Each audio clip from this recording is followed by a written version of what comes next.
waya titi za musu yanzu kudi ne yake magana fa. Kudi ne ko kana da in kana da kudi yanzu kana wanke kanka. Yanzu ina zuwa in ya biyan kudin ba za a haɗu a can ba. In aka haɗu a can kin ɗauka zai tsira. Shine abin da muke ga muke mu abin da muke cewa shine musulunci ya hana kashe mutum da gangan ko kuskure ma. Da shi kai tambaya na baka ansa. Ku ba arna bane kana ji ku alul kitab ne ma abota littafi Allah ya ma albarka. Yawa ina nan zan ansa tambayar ki. Abin da nake magana nan shine Allah ya ce a cikin Qur'ani duk wanda ya kashe rai daya wanda bai kashe kowa ba ko da ran nan ya kashe wani a Qur'ani ya ce in ka ga mutum na kashe wani ka kai shi wurin hukuma su yanka mai hukunci. Ko ba za su yi ba ruwanka ko ba za su yi ba kai kada ka zama mai kashe wani. In mutum ya kashe wani da gangan kamar ya kashe dukkan duniya ne gaba daya.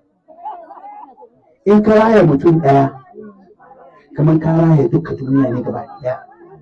Allah ya hana kisa by mistake ma musulmi ba ya je kashe mutum ba by mistake. In musulmi ya kashe mutum by mistake sai ya biya miliyan 100 da kusan 50. Ya wuce ko? Miliyan 260 in ka kashe mutum by mistake. Musulmi Qur'ani ya ce by mistake kuma sai ka azumi 60. Barkuji azumi 60 din ma ba wai yau ka yi gobe ka daga jibi ka yi gata ka daga ba a'a a jere kwana 60 in ka kashe mutum by mistake.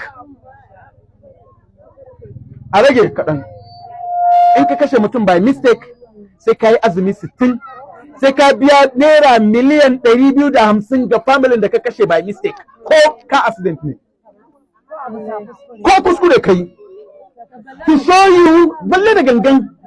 Allah ya ce kuma man qatala mu'minan muta'ammidan duk wanda ya kashe wani wanda ya imani da Allah da gangan fa jazaohu jahannam wutan jahannama zai shiga khalidina fiha zai dawwama a cikin wutan jahannama wa ghadiba Allahu alaihi Allah na fishi da shi wa la'anahu Allah ya la'ance shi wa adda lahu jahannam Allah ya tada masa wutan jahannama wa sa'at masira kuma tir da makomansa ya munana. A musulunci ne kawai yace in ka kashe mutum by mistake ka biya miliyan 250 ko mistake. Ina Qur'ani. If you kill person by mistake, you pay 250 million naira.